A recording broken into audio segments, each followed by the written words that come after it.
Welcome back ख़वातीन हज़रात। इस्लामाबाद से doctor Abdul Qadeer Khan के पुराने दोस्त और उन पे लिखी गई किताब के मुसन्निफ जाहिद मलिक साहब टेलीफोन लाइन पे हैं।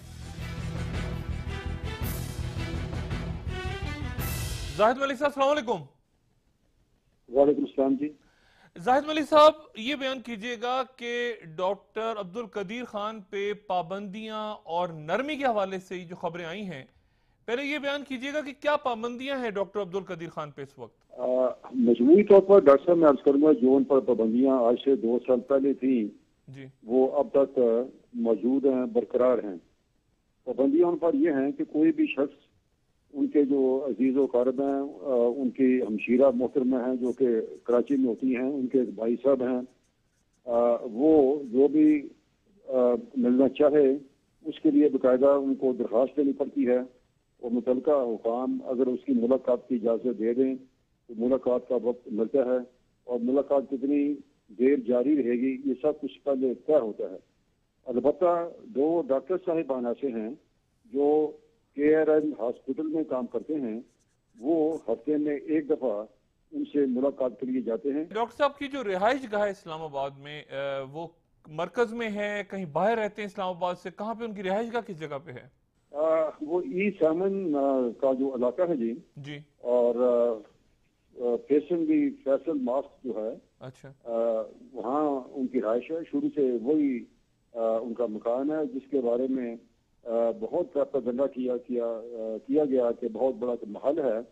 उसकी तस्वीर मैंने अपनी किताब में शाया की हैं।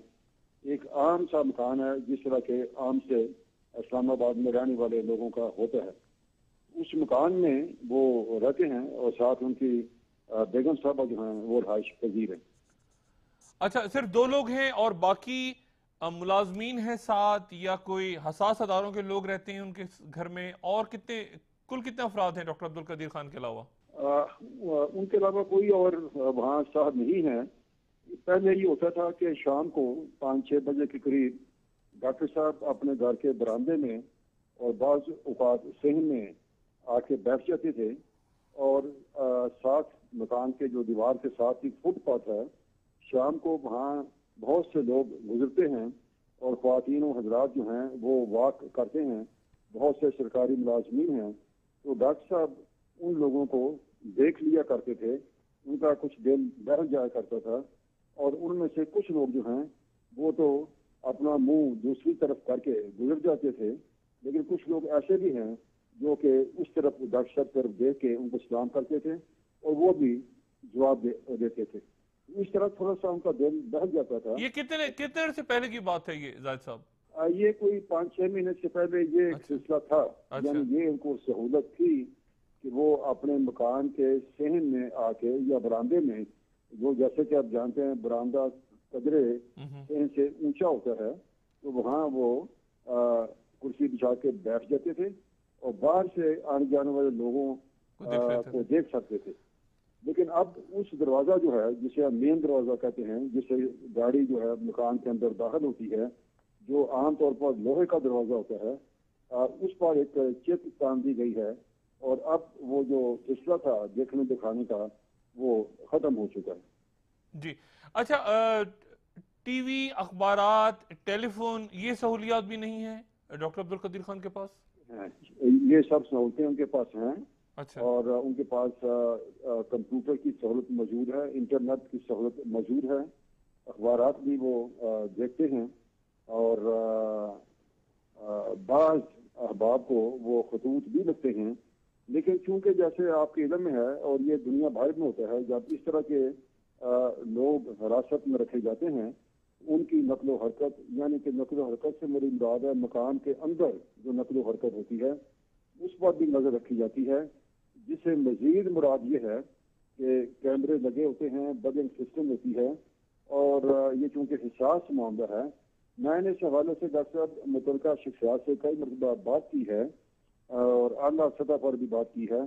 उनका ये कहना है और कि इस बात का खतरा मौजूद है कि मुस्लिम पाकिस्तान को कोई गैर मुल्की इंटेलिजेंस सेटअप जो है कहीं अगवा ना कर ले, यानी कि कोई ऐसा ऑपरेशन न किया जाए कि वो घर से बाहर खड़े हों, किसी महफिल में खड़े हैं یا گھر میں آمد و رفت جو ہے وہ ہو رہی ہو، لوگوں کو اندر آنے جانے کی سہولت ہو، تو بقول ان اداروں کے شخصیات کے اس بات کا خطرہ موجود ہے کوئی ایسا آپریشن ہو اور ان کو اغوا کر کے کسی اور ملک میں لے جایا جائے، اور جب وہاں لے جایا جائے تو پھر وہاں سے جیسے آپ جانتے ہیں کہ کوئی بھی بات ان سے کہلوائی جا سکتی ہے۔ ظاہر صاحب، مغرب میں اب بھی ڈاکٹر عبدالقدیر خان کے تک براہ راست رسائی کی بات ہو رہی ہے، وہاں پر اب بھی ان کا موضوع جو زیر بحث آ رہا ہے۔ چند روز پہلے بھی وہاں بحث ہوئی، آپ کے علم میں ہے، امریکی ایوان نمائندگان کے اندر ہی کہا گیا کہ